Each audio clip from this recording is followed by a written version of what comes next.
All right, welcome back to the Mindful Hunter podcast. I'm your host, as always, Jay Nichol, and we got the crew back. So we are leaving for a hunt in less than 48 hours. Is it? Yeah, Sounds about right. like significantly less than 48 hours. Yeah. Like 43 hours. So in an effort to keep my week as simple as possible, this was essentially the easiest podcast I could think of doing the week before I left that required zero prep. So we threw up a Q&A on Instagram, and we're basically we talked pretty exclusively about gear on the last one. So we just thought it'd be cool to kind of talk about a hunt a couple days before we leave for a hunt. So that's the general idea.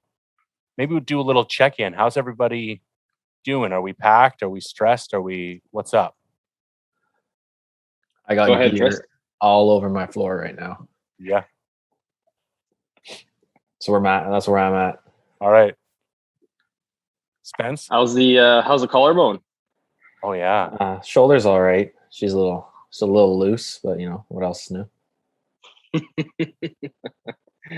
Right on. Yeah, I'm kind of same boat.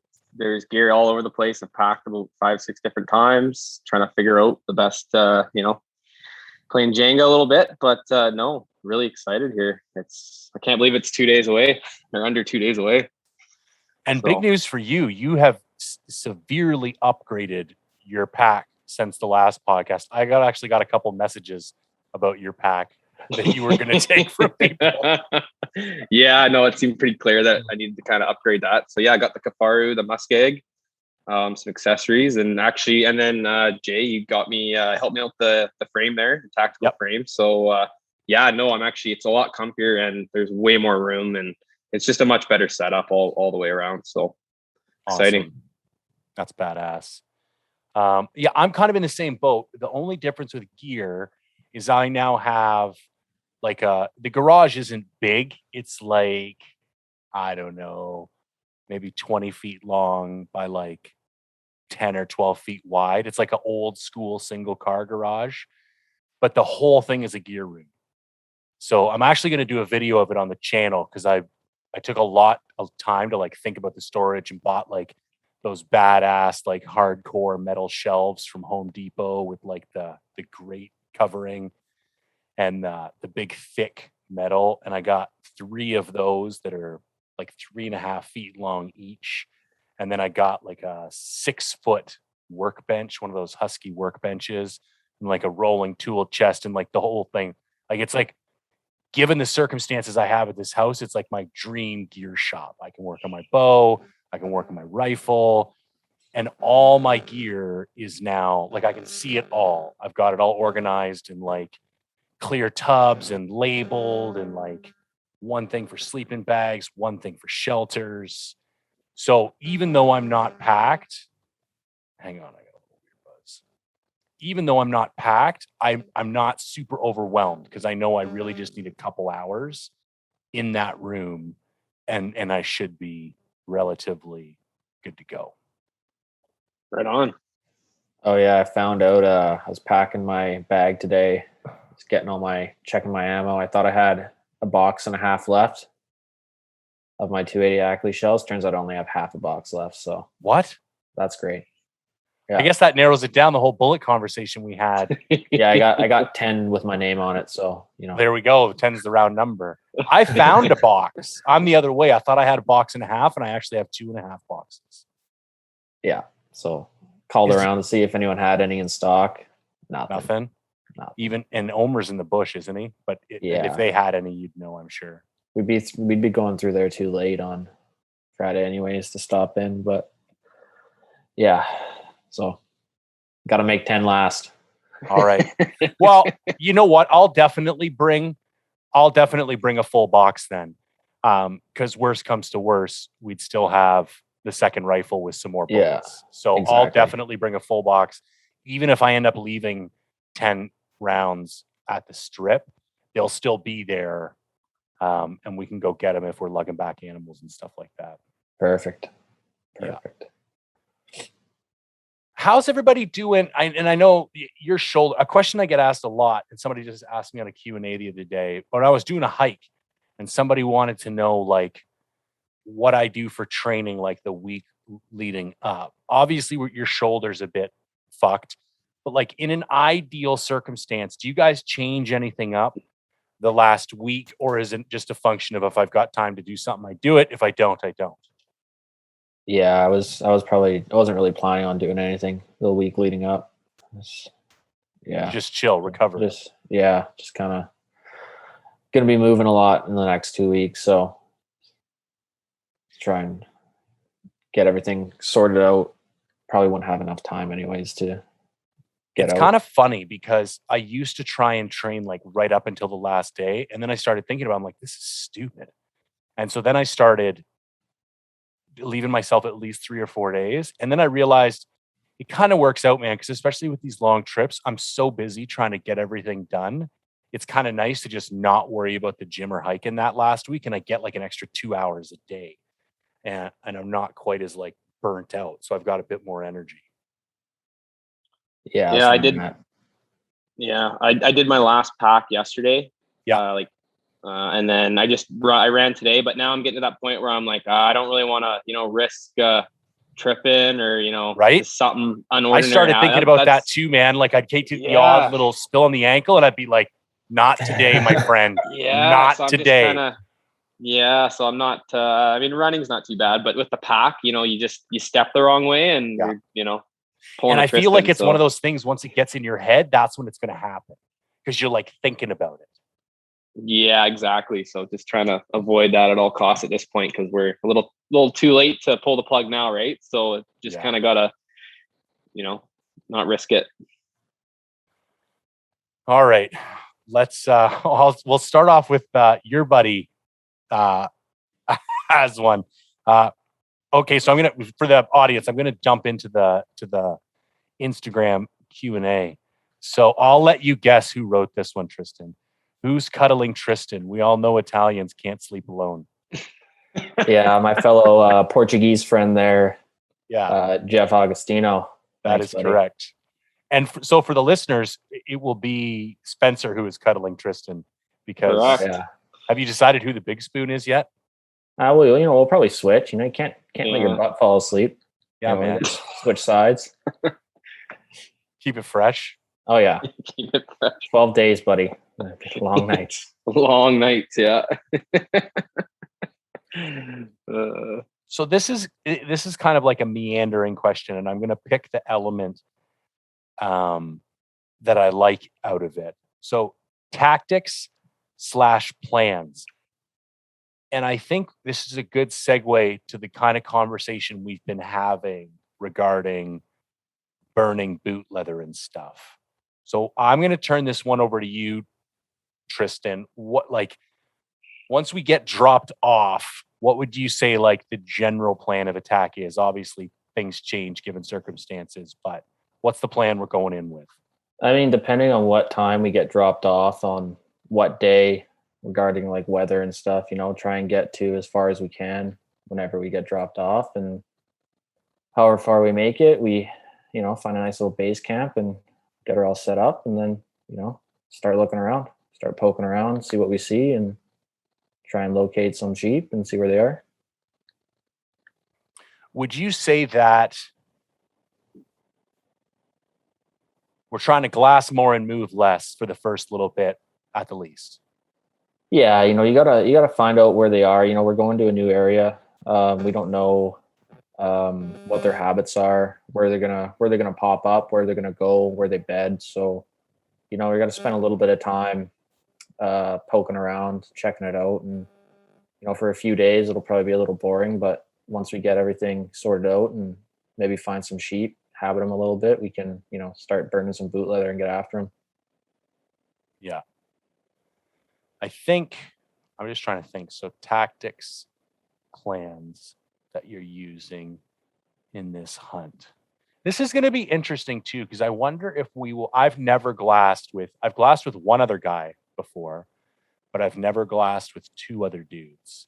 And I wonder if we're going to feel like it's super efficient to all stick together and we can like stick in one area and then like cross stuff off the map and we'll feel good about it because like 3 sets of eyes have been looking on it. Or I wonder if we're going to feel that's kind of overkill and do like mini, like I'll go one ridge over, or, do like stay in the same general area, but break up a little bit to feel like we're going to cover more ground. I don't know what the answer is. I'm sure we got 12 days out there, so I'm sure we'll probably do a mixed bag of tactics on that end, right? Yeah. But the area we're in is a special place that, there's not a lot of big valleys and drainages to look down. It's kind of, once you're up there, you can kind of see the whole range and right, get yourself at the highest point possible and just rip it up, right? I think the other thing we have in our benefit is the fact that we have so much nice glass coming with us. Because I think other people that I've seen like partner hunt and team hunt to shave space, they would only take like one spotter for the group and stuff like that. And we've been pretty liberal with the glass that we're taking. So at least we can kind of do whatever we want. Yeah, no, exactly. Exactly. All right. This got asked a few times. Who's Bella, by the way? My sister. Well, there you go. That's who asked this. How much do each of your bags weigh? And a few people asked this. So do you guys have final numbers yet? I'm at 74 with my rifle and 3 liters of water. Everything in. That's light. So that's like 65 pounds without the water. Yeah, it's a little less than 65 without the water. I didn't have my battery bank in there at the time because I'm charging it. So that's okay. It could be a little less than 74, a little by more. half a pound. Yeah. 20,000 milliamp hours, something like that. So half a pound and 8 pounds of water. Yeah. And I'm roughly sitting around the same, like 65 without the water and stuff. And then, so I'm probably going to be around 73, 74 as well. So not bad, not terrible. I'm probably a solid 10 pounds more than each of you. It's okay. You're a solid 100 pounds more than both of us. Yeah, I haven't weighed anything yet, but my calculations have the pack with no water at like 72, 73 pounds. Yeah, I'm going ultralight too. I don't have any not a lot of comfort items. Like I usually bring my Helinox chair or whatever, like a chair, but I'm not bringing that. It's just shaved her right down. Yeah, I think what's really killing me is the batteries and the camera gear. I think I probably have 10 pounds. Well, yeah, that would be 10, maybe 10. And I'm bringing 2 nice lenses. I'm bringing my 24-70 and I'm bringing my 14. That's probably 3 pounds just between those 2 lenses. I got 2 Sony batteries, 6 GoPro batteries, 2 GoPros, Sony Alpha, tripod for the GoPros.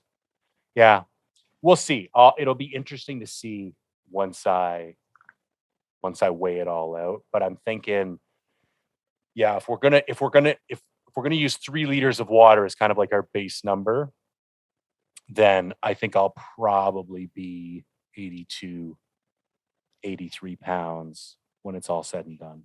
It's not too bad with all that camera gear, and I mean your spotter is like 5.5 pounds. So I was 90 for the goat with water. Oh, yeah, bro. In like 7 feet of snow. No bueno. No. Whatever. Got her done. I did. I'm going to get, I'll bring that up later on. Okay. Here's the one that like everyone in their brother wants the answer. How do we decide shooting order? Well, I think we discussed this a few times, but I mean, I think it'll probably be just what we see and how we're feeling that day, essentially, right? Like, I think we're a little more specific. Like, here's my understanding of what we've come to. Tristan's gone for a few years in a row. Tristan wants a smoker of a ram. You're not going to be satisfied with like a barely legal ram. Is that correct? No, I've passed some 8s. Yeah. So, and this is my first year hunting. I'm not going to be killing a dink, but like, be very clear. If it is a clearly legal ram, I am pulling the trigger. And I'm taking Clay Lancaster's. He said, your first ram, you can kill a legal ram. After that, you do it again, you're a piece of shit. But your first, he's like, anybody who's going after their first one, he's like, I encourage them, like, have fun, get your first ram. But after that, then you really got to tighten up the old qualifications on what you're going to actually punch a tag on. Everyone gets a mulligan. Yeah. And it is, like, listen, it is my first one. And I know several people who are like 5, 6, 7 years. And around 3 or 4 years, it changed for them. It's like, fuck it, man. If it's been this many years, what's it matter if it's a couple more? I'm not shooting anything unless it's an absolute corker of a ram. So with all that being said, if we see like a super mature ram, Tristan gets first dibs. If Tristan doesn't want it, like it's not big enough for him, then it goes to me. If it's legal, I'm shooting it. But if for some reason I'm not into it, I can't imagine what that reason would be, then Spencer's going to go. And the thing is, we almost did this based on a meritocracy. Like, yeah, Tristan has put the most time in. And even though we haven't known each other for that long, I think that's something that you should respect. So I'm okay. Also, where we're going and how we got to go there is more on Tristan, certainly, than me. So I also feel like I owe a little bit of respect to that as well. So that's the interesting thing, because I hear a lot of people just doing like random every other day or drawing straws. And I don't think people, I think they almost get a little bit too competitive. And it's like, I will legitimately be, if we get just one crazy old ram and Tristan's the guy who pulls the trigger, I will come home feeling just as maybe not just as satisfied as if I have shot it, but I will count this trip as a win, because the three of us went out there, the three of us found a sheep, and the three of us were able to put it down and bring it home.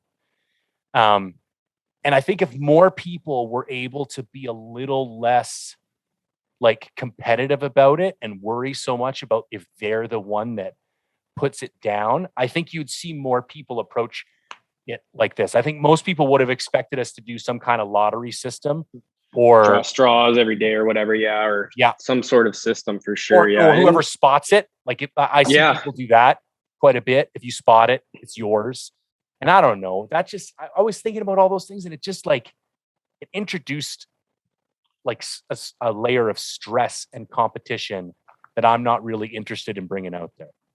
Yeah, no, for sure. And even before we, like, beginning of the year when Tristan and I started talking about doing this, I told him straight up, I was like, look, I'll come and just pack meat for you. Like, I just want to come on a trip, get the experience. And I mean, I haven't done a whole ton, like, compared to you two, I've done a lot less hunting. So for me, this trip was more about getting the experience and just, getting out, really, right? Because it's been quite the year. So, like, I mean, as far as I'm concerned, Tristan sees a big one. He's gonna put it down. If not, then that goes to you. And by some miracle, you don't want something, then I'll shoot it. But I'm kind of going on this trip not even expecting to shoot something. It's more just about, helping other people out and getting that experience in the bush, right? So I'm super content with how we figured this out. It definitely puts the stress levels down, I think, on everyone. And it's more just about, it's more of a team effort that way too, right? Yeah, absolutely. I think too, it's interesting that we're all going with different, we're all coming at it from a different angle, because the other element for me is making the film. And if I can make a sheep film that has us killing like a big old giant ram, like that's a big deal for me. Like, I'm trying to grow Mindful Hunter. That'll put a lot of eyeballs on the channel. So I was even thinking about that. I'm like, it's still even a personal win, because I'll be able to cut that film. I think just the opportunity to make a film like this in this type of country, going with you guys, like, even outside of actually taking a sheep, that's still a big win as far as I'm concerned. No, that's true. But I mean, at the same time too, like, I wouldn't really feel right if the three of us were going and like I was going to shoot one before you did, you know what I mean? Cause like this too, it's like, we don't all get a lot of time off work, and it's, it does cost a lot of money to do what we're doing. And so I think, it's, I like the system we have. I think it's the best scenario for all of us, really. Yeah, I agree. I also think there's I think we might get a couple Rams. Like, I don't want to be overly, fuck that. I'm always overly optimistic until I'm forced to confront the fact that I'm wrong. I assume we're going to succeed. And I wake up every Yeah. morning, like, today is the fucking day, boys. Oh, And yeah. then if I go to sleep yeah. without a sheep, then I was like, okay, tomorrow's the day, but all kidding aside, 2 sheep can happen.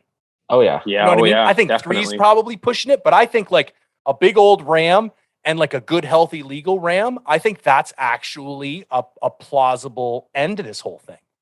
Definitely. Yeah, we got a lot of time out there, and it should be a decent area. I know it won't be too heavily populated with other hunters, so should have a good chance at seeing some good numbers of sheep in there, So we'll see how she goes.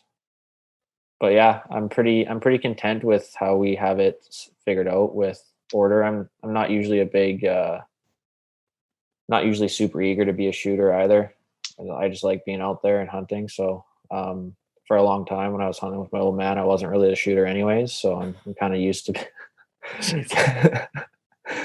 used to being the just the packer. So yeah, I mean, I've waited this long to put a ram in the dirt. It's another year, another 2. It's it's not too bad. I do a lot of sheep hunting in October too, so it's not like I'm one and done after August. So yeah, I'm pretty easy going that way. I think Spencer's the same, so it should be pretty smooth sailing in that regards. Yeah, no, I think we've got a good system. How much salt are we each hauling up? Like a Coke bottle, I think, just 1 Coke bottle for the group of 3, and then we'll leave more at the strip. Yeah, like 500 milliliters of salt. Yeah, so say a pound of salt between the 3 of us, and maybe another few pounds down at the strip. Yeah, depending on how the heat is too. I mean, as long as we turn that cape, if we get around, as long as we turn that cape pretty good and quick, it should be good with that 500 milliliters. Yeah.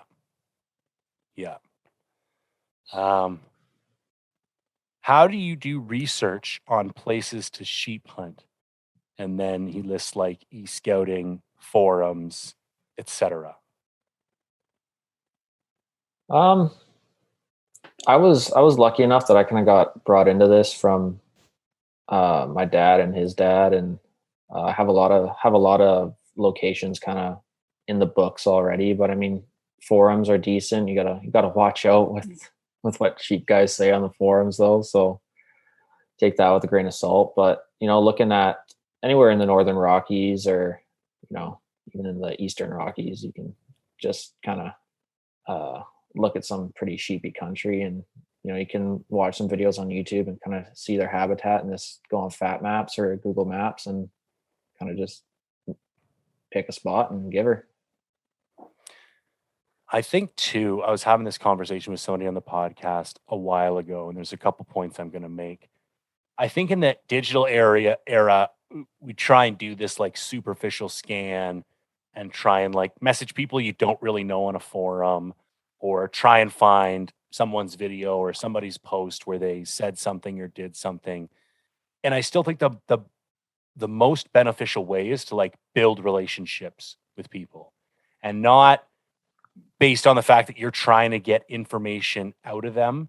Like you guys went and did that goat scouting thing, and I was recommending on the pot, like, if you're new to hunting, try and go do shit like that, because you're going to run into other hunters and they're going to see that you're not a fucking idiot and you're willing to hump some miles, and this is something that you care deeply about. And the more you hang around with people and the more you behave like that, the more open people are going to be with sharing some spots or asking if you want to come along. And the final part of that, I think, is go out and prove yourself before you ask for help. Like, I've seen it so many times where guys are on there and say, I'm going out for my first sheep hunt. Where should I go? And the old timers are like, go out, fail, and call me next year. Prove to me that you're willing to go out there and get your ass kicked, and then I'll start pointing you in the right direction. So I think the other piece of advice I would give is like, don't feel entitled to get help from people. But if you prove to other people how far you're willing to go, It's surprising. Like, it's shocking to me. Some of my videos where I've had my ass handed to me, I get like a dozen messages afterwards, like legit old timer dudes that are just like, hit me up next year, man. Like, well, I'll sort you out with someplace to go, because they saw how hard you were willing to go and how much it meant to you. And then people are super open. I think it's the air of entitlement, like, give me your honey hole, that sets people off on the wrong kind of mood, and they just clam right up. Yeah, just like that goat count too, right? The nanny slayer himself, Jeff Augustino, he's a wealth of information, and you put in the time to go help him out with some counts and give back. You'll meet a lot of good guys there who are not afraid to give you some some good info on some spots. They're not going to give you pins on a map, but they'll point you in the right direction. Yeah, and I think that's another wise thing. Don't ask for people hit me up and they're like, I hate this whole, like, listen, I'm not asking for spots, but like, I'm not asking for your honey hole, but like, where should I go? And I'm like, well, you are, because I mean, what the fuck? What do you want me to tell you? Like, go over there? Like, that is what you're asking for. So just because you preface it with, I'm not asking for a honey hole, doesn't mean it's not like a breach of etiquette. Like, and it's funny because so many guys now haven't grown up around hunting. They don't even know what's rude. So they just come right out and be like I get that, because there's a lot of like newer hunters that listen to this podcast. Just be like, where should I go for mule deer? And I'm like, I'm not going to be annoyed because you don't actually know that what you did was rude. So you kind of get a pass, like a child would get a pass. Yeah, no, exactly. Exactly. Left of the highway, bud. That's where we're going sheep hunting. Yeah. And I think Tristan nailed it. Like, the funny thing is with sheep, I almost think it's some of the easier terrain to scout for. Like with elk, I've done a lot of e-scouting for elk, and there's like 3 or 4 things that you're consistently looking for. Like a source of water, some dark timber where they can bed, some type of meadow, feeding area, some flat place where they can rut. And you're looking for like these perfect little combinations of all of that within like little quarter-mile sections.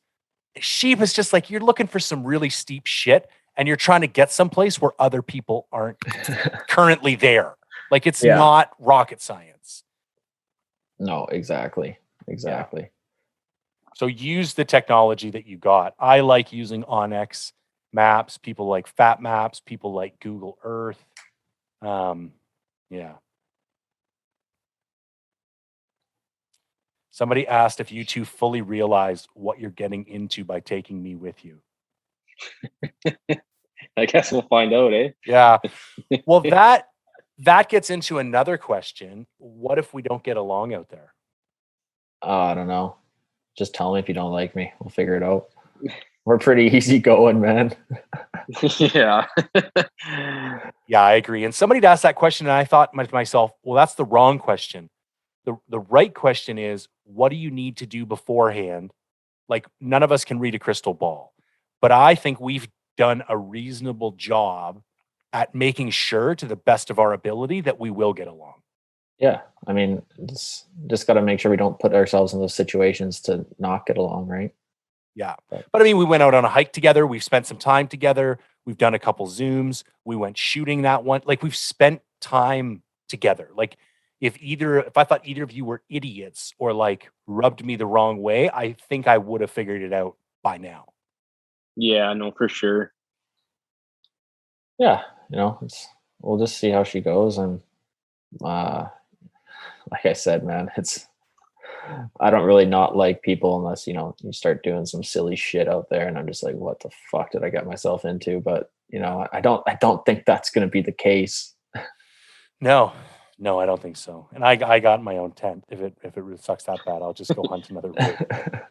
Exactly. We'll just reconvene on the awkward plane ride home. Yeah. The very quiet, and then the very quiet 17-hour drive. Yeah. So, oh, this is a question for me. It says, will you come back to New Mexico? I saw your Unit 34 hunt. I think it's actually Unit 36, but that's fine. And my son has a hunt there. Here's the problem with going to New Mexico is it's a 36-hour drive. And when you're hunting an animal like an elk, you're not going to fly home meat and antlers of an elk. It's going to cost you a fortune. And I did that drive solo, and I don't want to do that drive again. If I go to New Mexico, because they've got really cool tags in Mexico, like you can get over-the-counter Aoudad tags. You can put in a draw for ibex and oryx and super weird shit.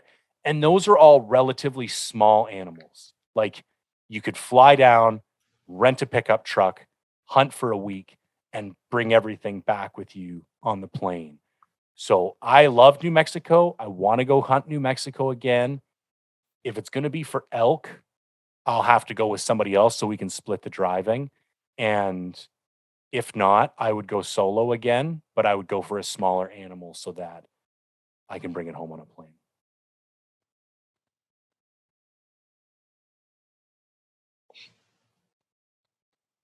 Okay, just checking the rest of these.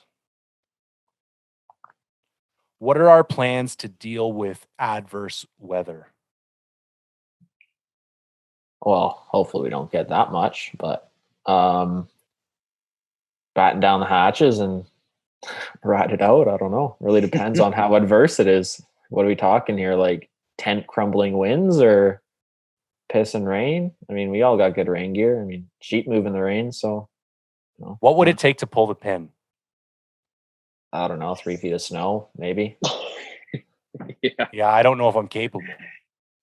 Yeah, I don't know. I've been in the 3 feet of snow situation before. It's not that fun when you're up at the top of those mountains, but I mean, different scenario. We weren't flying out when that happened, so I don't know, man. We wouldn't even be able to get picked up if it's bad weather. So I mean, might as well just ride it out. Yeah. It's not that easy to pull a pin when your only way out is a little bush plane landing in the middle of nowhere. Yeah. Yeah, I don't know, man. I guess be prepared. One of my worst fears is not being able to hunt on a hunt. So like the thing that's messing with my head right now is like you mentioned it, the flight's going to kind of be on standby. And so like me sitting at a strip, like waiting for 3 days to take off is like a fucking nightmare for me. Yeah. And getting in there, and for instance, because I've seen all these doll sheep hunts, like Meat Eater and the rest of them, where they get like socked in for like 9 days of a 10-day hunt. And then they really only get to glass for a day or two. So like, I don't give a fuck if it rains. I don't care if it's a blizzard. I don't care about any of that shit. The thing that's stressing me out is something going to happen that's not going to let me hunt. That's the only thing I'm worried about right now. Well, that's the big thing too, right? Like you can fight off the rain, you can fight off the snow, you can glass through that stuff, right? But I mean, if it gets, socked in with smoke because of how bad the forest fire season is, or, we get dense fog in there for days on end, those are the things that kind of make you not being able to hunt the way that we do and hunt sheep that way. But I mean, those are the only things that could really make us pull the pin. But in that same scenario, I mean, if the fog is dense or the smoke is too thick, like we're not getting flown out of there either. So it's a double-edged sword there. So I mean, we'll be there for 12 days, and if we're just hanging out and keeping busy for a couple of those days and not hunting, that's the way it is in the mountains. But hopefully hope for the best and just play it out. I think that's the other reason why we've planned 12 hunting days for this hunt, is that you're kind of putting in a couple for fudge factor for whatever reason. You used to lose 2 or 3 days to random occurrences, and you still have like a good amount of solid hunting days in there. Yeah, no, exactly. 12's a lot. And, if you were to glass like you're supposed to all day, every day for 12 days, I mean, your eyeballs, you're going to be wanting to rip your eyeballs out of your head anyways. So there's definitely some room to. As long as there's a break to shoot a sheep every 4 days in the 12 days, I'm in for that. If we go straight all 12 and nothing's dead, I will be pretty upset.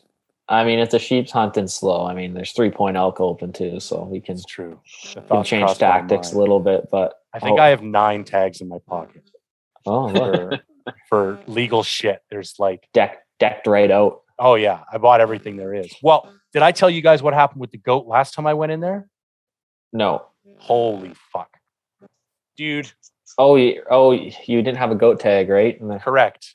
So for those people listening, I was in, you can go watch the video. It was an area similar to the area where we're going and where there's multiple animals. And I was going in for an elk hunt and I bought every tag there was except a sheep and a goat.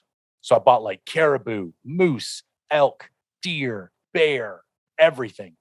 And we're standing we bought them at like the BC services because I brought my old man in and we had to go there to get his like out of province hunter shit. Anyways, I'm buying all the tags and I turned to my old man and I said, I'm not going to buy a goat tag or a sheep tag because I feel like you shouldn't shoot those animals by luck. You should be more intentional about that. And it's like, wrong. If you have any luck and you have an opportunity, shoot the sumbitch. So I buy all those tags. I don't buy that tag. It's got to be like the third or fourth night of the hunt. We're sitting in camp, eating Mountain House. We're living in a wall tent. And we hear all these rocks. And we're like basically on this kind of like dry island out in the river. And there's like a dry wash between us and like the hill. So on high water, where we were would be on an island. But because it's low water, you can walk straight across. And we hear these rocks tumbling in this dry wash. And I'm like, it's elk. For sure it's elk. So I grab my gun. My old man grabs his gun. And we walk over and we come out into the clearing. And I am less than 50 yards away from 15 goats. And the dude in front looks like a fucking yoked Yeti. Like he was so beefy, like literally just jacked and huge. And I'm looking at him and I'm like, I can't shoot him. And they literally just like walk by, stop in front of us, kind of catch a scent and then like go jogging off. And yeah, same hunt. I saw wolves on the first night and the second night. And I was unaware at that point, and it's embarrassing to admit now, that you did not need a tag as a resident BC hunter to shoot a wolf. Whack them and stack them. Bro. And these are really good lessons because for the rest of my hunting career, anytime I go anywhere, I look at all the regs to figure out everything that I'm legally allowed to shoot so that there's no doubt. If I see something, I know whether or not I can shoot it. Like, is there an upland bird or grouse open? Like all the stuff so that I know what I'm allowed to do. But I came home empty-handed on that hunt and I could have shot 3 wolves and a goat. Could have had a whole pack mount inside your living room. Wow. Your wife would have loved it. In my daydreams that I have about this sheep hunt, I kill 2 wolves and a sheep. And I get them mounted so like the wolves are leaping off of the sheep. Oh, that's fucking hilarious. I don't think goats open where we are the unit. Yeah, I don't think so. It is, but at a late, like we'll be gone by the time it is open. By the time it opens. Yeah. I All think. Right. Well, I will definitely be aware of what is open. I know elk open kind of halfway through our trip. Yeah. That I know. I looked at that. I just can't. I don't think goat is because I've been in that area before, like been in that unit before, and I don't think goat is. But we'll have to double check for sure. Yeah. We'll look now because it'll take too long. Backup can't plan if we can't fly in. What do you mean? Like plan B hunt? Yeah. Left of the highway? I don't know. Yeah. I feel like it's one of those things where it's like no one's ever going to say I can't fly you for the next 10 days. So it's almost one of those things that's just going to kill your hunt because it's going to keep being like, let's say there's the worst case scenario and there was just like, what was that 2 years ago when all those guys couldn't go in? Yeah. It was 20 2019, I believe, is snowstorm. And then there's the same thing happened on 2018, but not as bad. Yeah. But yeah, 2019. And I know a bunch of people who got turned around, and I know some other people who waited it out and went in, and it was a shit show even when they went in. So I feel like if it was so bad we couldn't fly in for whatever reason, I mean, maybe we just get fucking shut down. I don't know. I don't really have, because you wouldn't want to leave and then go start to hike in and then get the call. Yeah, we're good to go. And you're a day and a half away from the strip.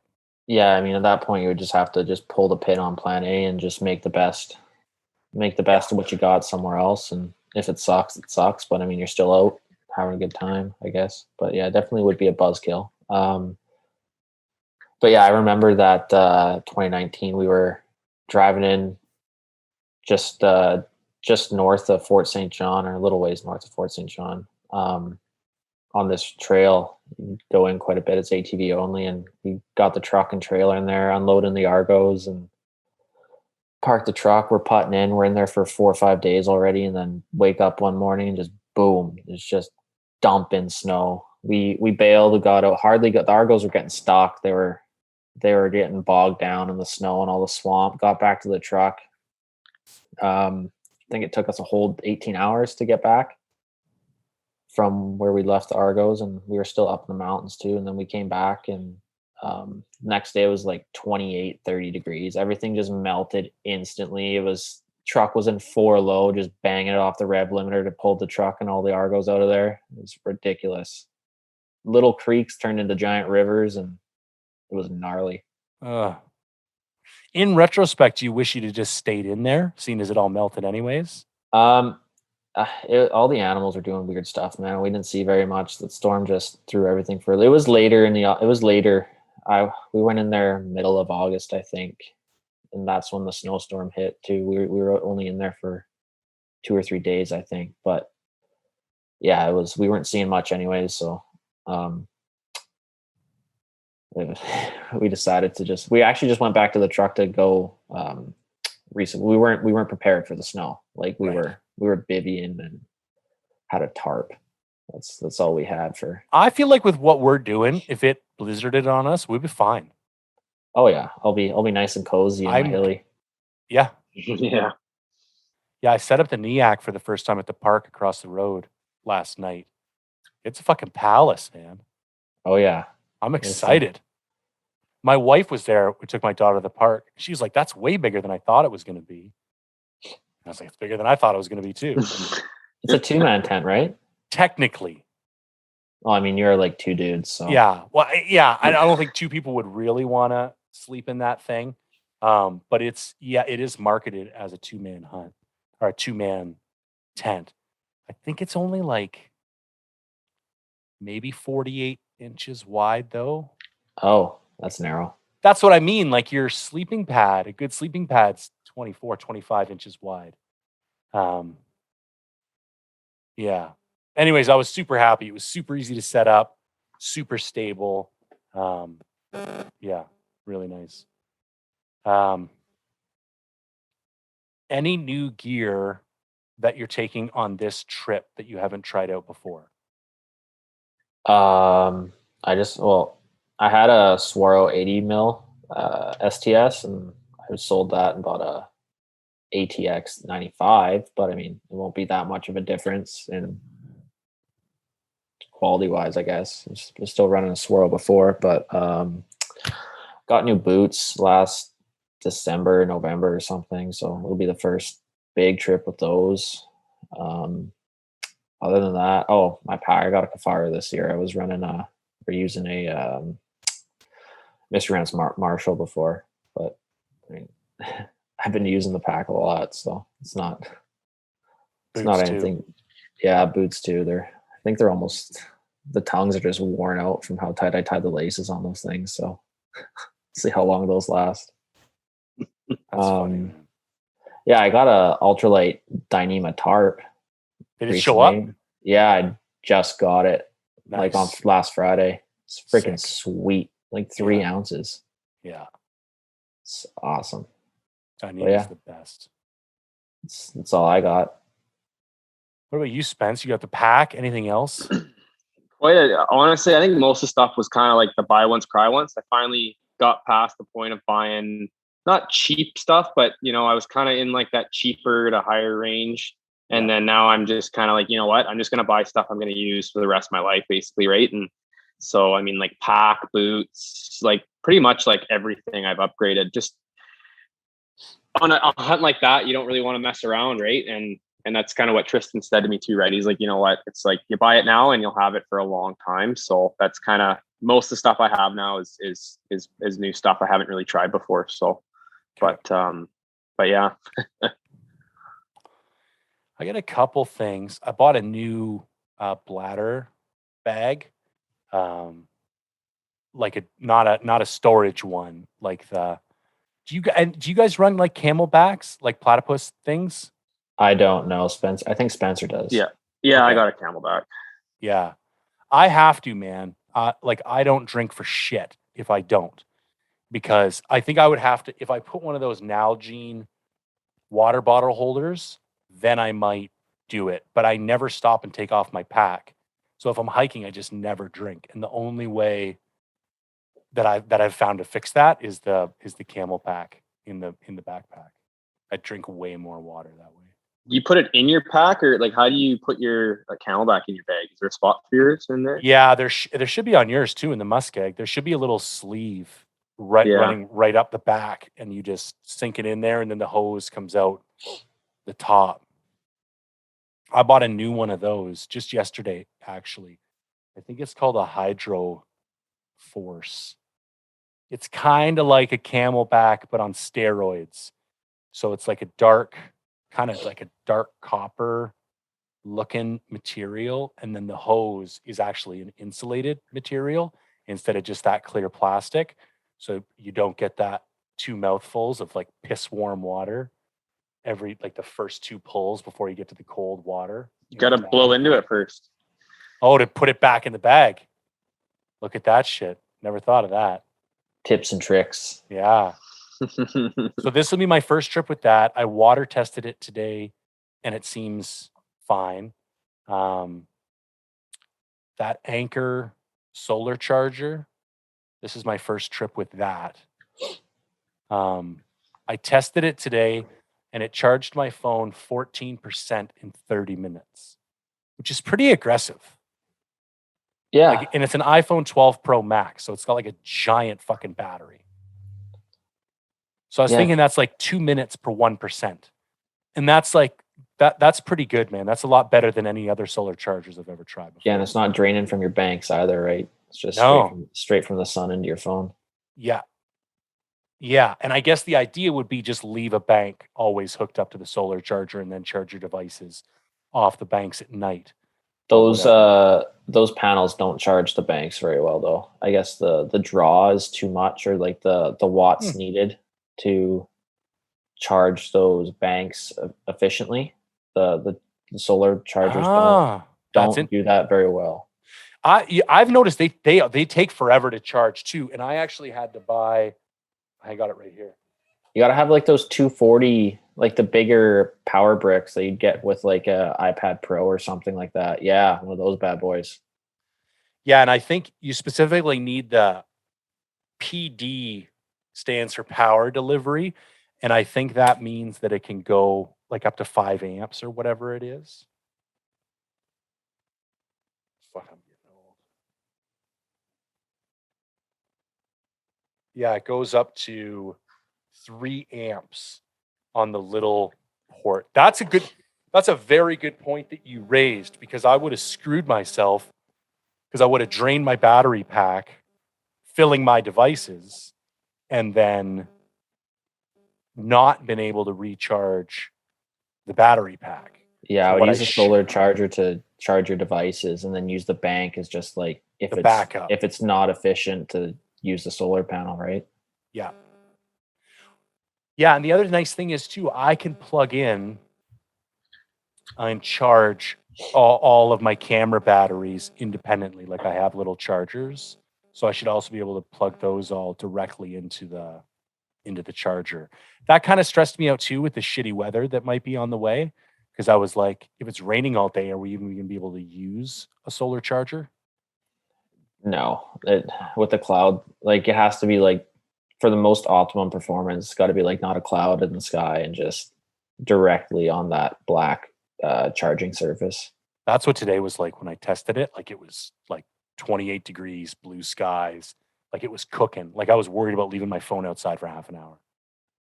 Yeah, but when it's cloudy, I think it still works. But I mean, you're definitely not going to get that same performance as when it was just bluebird skies and Yeah, nice and crisp. So I'm trying to think. I know I got some other new stuff. The Dew Point rain gear. I've never tried that out before. Looks like I'm definitely going to get an opportunity. let's. I heard those were not for BC. Let's see how fast it takes you to shred those bad boys up. Yeah, well, we'll find out. Sitka sent them, so if they suck, they can send me some more.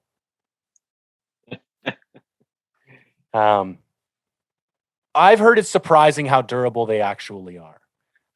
I'm interested to find out. That's the whole thing, because they're crazy light, man. They're crazy light. I think your jacket and pants weigh as much as my rain pants. Yeah, well, I've got the Stormfront system as well, and the jacket and pants weigh just as much as the jacket of the Stormfront system. Yeah, my Yukon rain pants are like 24 ounces or some shit like that. I think those are equivalent to the Stormfront.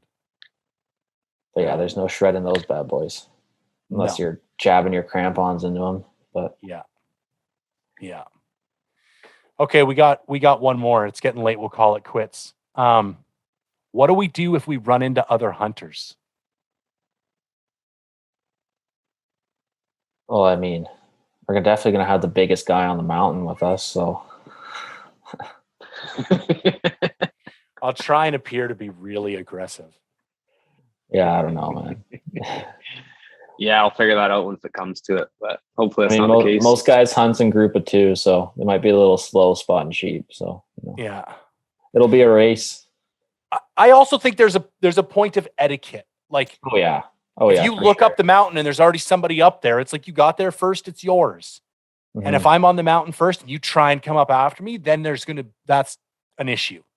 Like, yeah, and for the most part, most guys who do these trips, they're not some just Joe Blow going out there and gonna be running into you and your plans, right? Like if they see somebody, they're either gonna go to a different valley or they're gonna come over and kind of shoot the shit with you and figure out what you're doing and try and stay away, right? Like no one wants to be butting into each other all the whole week. So it's big country out there, so I think that's the thing too. It's not like there's nowhere else to go.